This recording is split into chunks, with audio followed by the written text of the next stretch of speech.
हामीले यस्तो सानैदेखि सुनेका छौँ कि हाम्रो शरीरमा 206 वटा हड्डी हुन्छ हैन। सो त्यो 206 वटा हड्डीलाई हामी आज बुझ्ने ट्राई गरौँ। त्योभन्दा अघि यो कुरा जानौँ कि हाम्रो बडीको जुन बोनी फ्रेमवर्क रहेछ त्यसले हामीले स्केलेटन सिस्टम भन्ने गर्छौँ। अनि त्यो स्केलेटल सिस्टमलाई दुईवटा पार्टमा डिभाइड गरिएको छ, एउटा एक्जियल स्केलेटन र एउटा एपेन्डिकुलर स्केलेटन। र एक्जियल स्केलेटनमा चाहिँ हाम्रो 80 वटा हड्डी हुन्छ र एपेन्डिकुलर स्केलेटनमा 126 वटा हड्डी हुन्छ।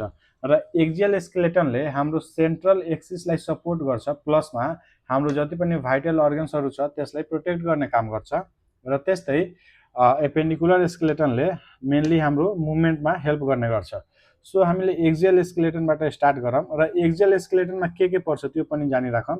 एक्जियल स्केलेटनमा हाम्रो स्कल पर्छ, इयर ओसिकल्स, त्यसपछि भर्टिब्रल कलम र रिब केज, यति कुरा हाम्रो चाहिँ एक्जियल स्केलेटनमा पर्छ। र यो बाहेकको जति पनि छन् त्यो चाहिँ हाम्रो एपेन्डिकुलर स्केलेटनमा पर्छ। सो हामीले एक्जियल स्केलेटलबाट स्टार्ट गरौँ, स्कलबाट पहिला स्टार्ट गरौँ। जस्तै हामीले यहाँ देख्न सक्छौँ यो हाम्रो स्कल हो हैन, यो जति पनि एरिया छ यो खोपडीलाई हामीले स्कल भन्छौँ हैन। अनि यो स्कलमा चाहिँ फेरि दुईटा डिभिजन रहेको हुन्छ, एउटा क्रानियल बोन र एउटा फेसियल बोन। अब क्रानियल भनेको हाम्रो ब्रेनसँग रिलेटेड वर्ड भयो। सो क्रानियल बोन जति पनि छन् त्यसले ब्रेनलाई प्रोटेक्ट गर्ने काम गर्छन्। जस्तै हाम्रो क्रानियल बोनमा 8 वटा बोन आउँछ र फेसियल बोनमा 14 वटा बोन आउँछ। सो टोटल मिलाएर स्कलमा हाम्रो 22 वटा बोन हुन्छ र त्यो 22 वटालाई हामीले लाइन बाई लाइन जानौँ। पहिला स्कल बोनको बारेमा हेरौँ। स्कलमा चाहिँ 8 वटा बोन हामीले अघि भने, जसमा चाहिँ एउटा यो फ्रन्टल बोन भयो, त्यस्तै यो माथिबाट हेर्दा दुईटा चाहिँ पराइटल बोन हुन्छ, एउटा राइट र एउटा लेफ्टको। अनि पछाडिबाट हाम्रो एउटा अक्सिपिटल बोन हुन्छ, यो चाहिँ हाम्रो 4 वटा भयो हैन। त्यस्तै यहाँ टेम्पोरल बोन हुन्छ साइडमा, दुवै साइडमा लेफ्ट र राइट। सो यो मिलाएर 6 वटा र बच्यो दुईटामा हामीसँग एउटा स्फिनोइड बोन हुन्छ जुन कि बटरफ्लाई सेपको हुन्छ, हामीले यहाँ हेर्न सक्छौँ। अब यसलाई आइसोलेट गर्दा यो चाहिँ यसो देख्छ, यो चाहिँ हाम्रो स्फिनोइड बोनको स्ट्रक्चर भयो हैन, जुन कि बटरफ्लाई सेप हामीले देख्न सक्छौँ।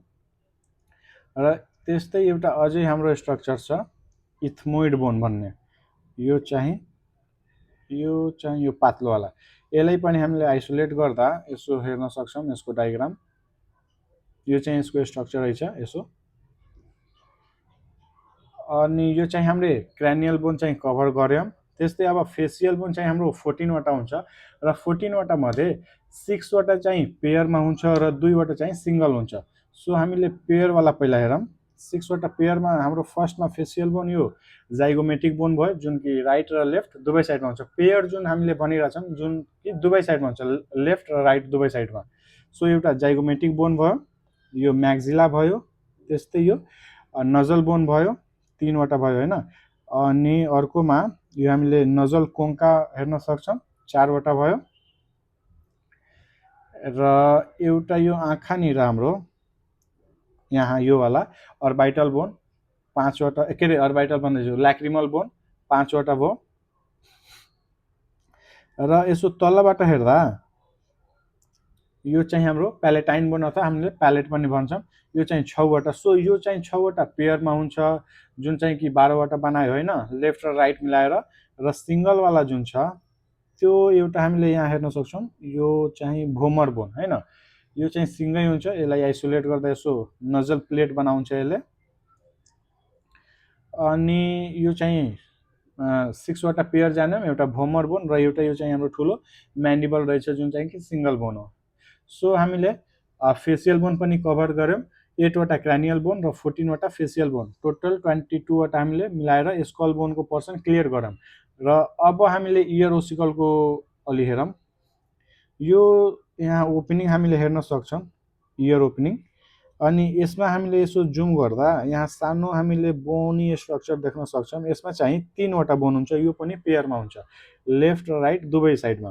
सो एउटा हामीले यो भयो इन्कस, र अर्को चाहिँ यो म्यालियस, यो चाहिँ हाम्रो म्यालियस भयो। र यो म्यालियस बोन भन्ने यो 3 वटा हड्डी मध्ये कानको 3 वटा बोन मध्ये म्यालियस चाहिँ ठुलो बोन हो। र यो स्टेप्स जुन बोन छ, जुन हामीले अहिले हेरिरहेछौँ ग्रिनवाला, यो हाम्रो पुरै बडीमा भएको सबभन्दा सानो बोन हो।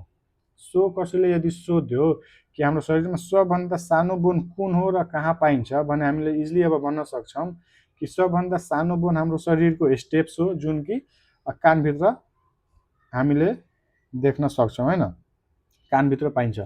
र एउटा अझै हामीसँग के छ भन्दाखेरि यो हाम्रो हायोइड बोन र यो चाहिँ हाम्रो बडीको एउटा एकदमै युनिक फिचर हो, किनभने हाम्रो शरीरमा जति पनि बोनी स्ट्रक्चर छ अथवा जति पनि बोन छन् त्यो अर्को बोनसँग आर्टिकुलेट गरेको हुन्छ अथवा अट्याच भएको हुन्छ, तर यो चाहिँ एउटा युनिक बोन हो हाम्रो बडीमा जुन कि कुनै बोनसँग अट्याच भएको हुँदैन। जस्तै हामीले देखिरहेछौँ यो हावामा उडेको जस्तो छ हैन। सो यो बोन चाहिँ हाम्रो बडीमा कुनै बोनसँग कुनै अरू बोनसँग अट्याच भएको हुँदैन। यो चाहिँ एउटा युनिक फिचर हो यसको, हायोइड बोन हैन। सो हामीले स्कल कभर गर्यौँ, इयर ओसिकल्स पनि कभर गर्यौँ र एउटा हायोइड बोन देख्यौँ। त्यसपछि हामीले भर्टिब्रल कलममा जाऊँ। हामीसँग यो रिडको हड्डी जुन छ यो चाहिँ 26 वटा हुने गर्छ र यही चाइल्डहुड हामी बाल्यकाल अवस्थामा हुँदा यो चाहिँ हड्डीको सङ्ख्या 33 वटा हुने गर्थ्यो। अनि त्यसैले हामीले भन्छौँ कि बच्चाहरूमा अलि हड्डीको सङ्ख्या अलि बढी हुने गर्छ as compare to adult human being. अनि यो चाहिँ कसरी, यो पनि हामी यहाँ बुझ्छौँ अहिले। अब यो चाहिँ रिडको हड्डीलाई डिफ्रेन्ट क्याटेगोरीमा डिभाइड गरिएको छ। पहिला चाहिँ हाम्रो यो नेकको बोनलाई सर्भाइकल भर्टिब्रा हामी भन्ने गर्छौँ जुन चाहिँ कि 7 वटा हुन्छ। यहाँ हामीले काउन्ट गर्न सक्छौँ एक, जसले हामीले फर्स्ट र सेकेन्डलाई एक के अरे फर्स्ट सर्भाइकल भर्टिब्रालाई एटलास र सेकेन्डलाई चाहिँ एक्सिस पनि भन्ने गर्छौँ। अनि त्यसपछिको हामीले कमन नेम युज गर्ने गर्छौँ सर्भाइकल भर्टिब्रा 3, 4, 5, 6, 7 यस्तो हैन। सो यो चाहिँ 7 वटा हुन्छ, हामीले यहाँ काउन्ट पनि गर्न सक्छौँ। सर्भाइकल भर्टिब्रा 7 अनि यो 7 वटा सर्भाइकल भर्टिब्रा पछि हाम्रो थोरासिक भर्टिब्रा स्टार्ट हुन्छ जुन चाहिँ कि नम्बरमा 12 वटा हुन्छ। हामीले यहाँबाट काउन्ट पनि गर्न सक्छौँ। र यो थोरासिक भर्टिब्रामा हाम्रो रिब केज यानि कि रिब्सहरू अट्याच भएको हुन्छ। सो हाम्रो यो थोरासिक भर्टिब्रा 12 वटा भयो र थोरासिक भर्टिब्रा पछि हाम्रो लुम्बर भर्टिब्रा स्टार्ट हुन्छ जुन चाहिँ कि 5 वटा हुन्छ। त्यो पनि हामीले यहाँ काउन्ट गर्न सक्छौँ र लुम्बर भर्टिब्रा अलि साइजमा ठुलो हुन्छ एज कम्पेयर टु थोरासिक र सर्भाइकल। र यो लुम्बर भर्टिब्रा अलि बडी फ्लेक्सिबल पनि हुन्छ, बडी मोबाइल हुन्छ, मुभेबल हुन्छ as compare to the thoracic vertebra. यो चाहिँ हाम्रो के अरे लुम्बर 5 वटा भर्टिब्रा भयो हैन। अब लुम्बर पछि हामीले स्याक्रम हेर्न सक्छौँ र यहाँ हामीले यो एउटा कुरा बुझौँ, यो जुन स्याक्रम छ यो अहिले हेर्नमा यस्तो एउटै बोन लागिरहेको छैन, तर हामी सानो हुँदा यो चाहिँ 5 वटा बोन थियो। पहिला जस्तो हामीले यो सर्भाइकल अथवा थोरासिक भर्टिब्रा देखिरहेछौँ हैन, यो चाहिँ भर्टिब्रा यसो, यो चाहिँ हामीले सेपरेट देखिरहेछौँ नि, थोरासिक भर्टिब्रा, लुम्बर भर्टिब्रा हैन। सो यो स्याक्रम पनि हामी सानो हुँदा यस्तै सेपरेट थियो र जसरी हामीले हामी जस्तै ग्रो गरिरहेको थियौँ अनि यो बिस्तारै बिस्तारै फ्युज हुँदै गएर 5 वटा बोन फ्युज भएर अनि एउटा बोनमा कन्भर्ट भइसक्यो अनि यसलाई हामीले स्याक्रम भन्छौँ। सो यो मेनली 5 वटा बोन फ्युज भएर एउटा स्याक्रम बन्यो हो। सो अब जस्तै हामीले काउन्ट गरौँ 7 वटा सर्भाइकल भर्टिब्रा, 12 वटा थोरासिक र 5 वटा लुम्बर। सो 7 र 12 19 र 5 24, 24 र 1 25, 25 र एउटा लास्टमा हामीले यो देख्न सक्छौँ कोकिक्स, यो मिलाएर 26 र यो पनि कोकिक्स जुन पनि छ यो चाहिँ 4 वटा भर्टिब्रा फ्युज भएर बन्या हुन्छ। सानो हुँदा यो चाहिँ 4 वटा भर्टिब्रा थियो, 4 वटा हड्डी थियो हैन, अनि बिस्तारै ग्रो गर्दा यो फ्युज भएर एउटामा कन्भर्ट भयो। सो हामी एडल्टमा टोटल 26 वटा भर्टिब्रा हुने भयो र सानो हुँदा यो 4 वटा डिफ्रेन्ट हुन्थ्यो र यो 5 वटा डिफ्रेन्ट हुन्थ्यो, 9 वटा। अनि 9 वटा प्लस 5 वटा लुम्बर भर्टिब्रा 14 वटा, 14 प्लस 12 वटा थोरासिक भर्टिब्रा 26 वटा र 26 र यो 7 वटा सर्भाइकल भर्टिब्रा। सो यो टोटल मिलाएर 33 वटा भर्टिब्रा हुने गर्थ्यो एज इन चाइल्डहुडमा। र जसरी हामीले ग्रो गर्यौँ यो फ्युज भएर अलि हड्डीको सङ्ख्या कम भयो र बोनी स्ट्रक्चर पनि कम भयो हैन। अनि त्यसपछि हामी यो थोरासिक केजको कुरा गरौँ। थोरासिक केज यानि हाम्रो यो जुन छातीको छ नि चेस्ट वाल, छातीको हड्डीलाई हामीले भन्छौँ हैन। अनि यो चाहिँ छातीको हड्डी अथवा चेस्ट बोन, यसलाई हामीले मेनली रिब्स भन्छौँ। यो चाहिँ 12 वटा हुन्छ इच साइडमा, दाहिने साइडमा पनि 12 र बायाँ साइडमा पनि 12 वटा।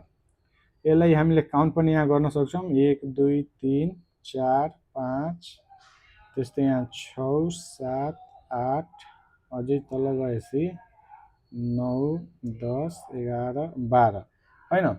र यो 12 वटा यो भयो र यो एउटा स्टर्नम भन्ने ठुलो बीचको सेन्ट्रल हड्डी भयो।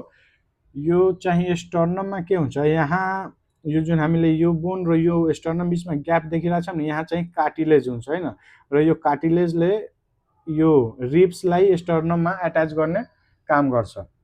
सो इच साइडमा 12 वटा थोरासिक भर्टिब्रा भयो र प्लसमा एउटा यो स्टर्नम भयो, मिलाएर 25 वटा, 12 12 24 प्लस 1 25, सो 25 वटा यो भयो। सो एज यदि हामीले यो टोटल काउन्ट गर्यो भने एक्जियलको पर्सन हामीले टोटल कम्प्लिट गरिसक्यौँ र यो एक्जियलमा टोटल 80 वटा बोन पनि हामीले कम्प्लिट गरिसक्यौँ। र अब अर्को पार्टमा यसको चाहिँ एपेन्डिकुलर बोनको बारेमा हामीले डिटेल गर्नेछौँ।